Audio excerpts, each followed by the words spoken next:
Good morning! Good morning! Good morning mga kapagsew. Sobrang hirap maghanap ng malagakan ng aking father. Gusto namin yung, siyempre sa panahon ngayon, understood na no. Alam nyo na kung bakit naghanap tayo ng mas mura. May lumiko dyan. Alam nyo mga kapagsew, ganun lang talagang buhay ng tao kasi hindi biro ang maghanap ng pera sa panahon ngayon. So pumunta kami ng North Cemetery, nakikita kami doon ng 35 isang lagakan, kaya lang 5 years. Okay na rin yun. Pero hindi pa kami satisfied, punta muna kami sa bayan ng Malabon.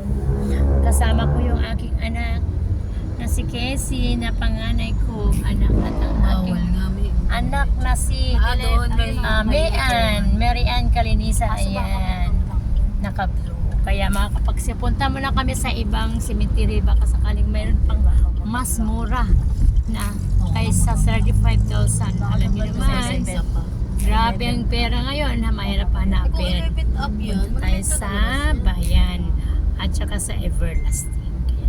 Kaya, mamaya, dagdagan natin, panoorin ninyo kung ano ang may natlan namin, kung saan talaga kami makakuha ng final decision na paglagakan ng aking father. Thank you very much and good morning!